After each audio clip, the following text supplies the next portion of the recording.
ಒಂದು ಒಳ್ಳೆ special paneer stuffed ಗೋಧಿ ಪರೋಟ ಹೇಗೆ ಮಾಡೋದು ಅಂತ ನಾನು ಹೇಳ್ಕೊಡ್ತೀನಿ, ಬನ್ನಿ. ಮೊದಲಿಗೆ ಗೋಧಿ ಹಿಟ್ಟಿಗೆ ಸ್ವಲ್ಪ ಉಪ್ಪು ಹಾಕಿ ನೀರು ಹಾಕಿ ಮೃದುವಾಗಿ ಕಲಸಿ ಎತ್ತಿಟ್ಕೋಬೇಕು. ಸೇಮ್ ನೀವು ಹೇಗೆ ಚಪಾತಿ ಕಲಸಿಡ್ತೀರೋ ಹಾಗೆ ಕಲಸಿದ್ರೆ ಸಾಕು.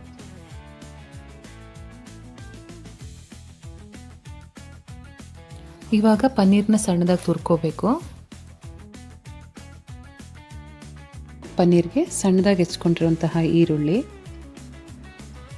ಹಸಿಮೆಣಸಿನಕಾಯಿ, ಕೊತ್ತಂಬರಿ ಸೊಪ್ಪು, 1/2 ಸ್ಪೂನ್ ಜೀರಿಗೆ ಪುಡಿ, 1 ಸ್ಪೂನ್ ಗರಂ ಮಸಾಲ, ರುಚಿಗೆ ಬೇಕಾಗುವಷ್ಟಂತಹ ಉಪ್ಪನ್ನು ಹಾಕ್ಕೊಂಡು ನೀಟಾಗಿ ಕಲಸಿಟ್ಟಿಟ್ಕೋಬೇಕು.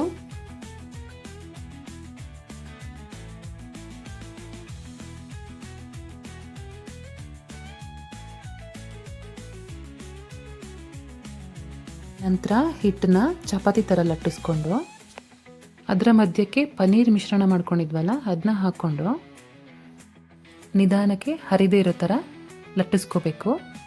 ತೀರಾ ತೆಳ್ಳಗೂ ಲಟ್ಟಿಸ್ಕೋಬಾರ್ದು, ತೀರಾ ದಪ್ಪಗೂ ಲಟ್ಟಿಸ್ಕೋಬಾರ್ದು, ಮೀಡಿಯಮ್ ಆಗಿದ್ದರೆ ಚೆನ್ನಾಗಿರುತ್ತೆ. ಈಗ ರೊಟ್ಟಿ ಹಂಚ್ಕಾದ್ಮೇಲೆ ಅದಕ್ಕೆ ನಾವು ಲಟ್ಟಿಸಿಟ್ಕೊಂಡಿರೋಂತಹ ರೊಟ್ಟಿನ ಹಾಕೊಳ್ಳೋಣ.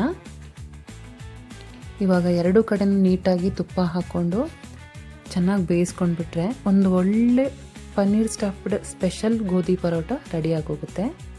ನನ್ನ ಮಕ್ಕಳಿಬ್ರೂ ಪನ್ನೀರ್ನ ಅಷ್ಟು ಇಷ್ಟಪಡಲ್ಲ, ಆದರೆ ಈ ಥರ ತುರಿದು ಹಾಕೋದ್ರಿಂದ ಮಕ್ಕಳಿಗೆ ಪನ್ನೀರ್ ಹಾಕಿದ್ದೀವಿ ಅಂತಲೂ ಗೊತ್ತಾಗಲ್ಲ, ಪನ್ನೀರ್ ಹಾಕಿದ್ದೀವಿ ಅಂತ ಹೇಳಿದ್ರೂ ಪರವಾಗಿಲ್ಲ, ತಿಂತಾರೆ.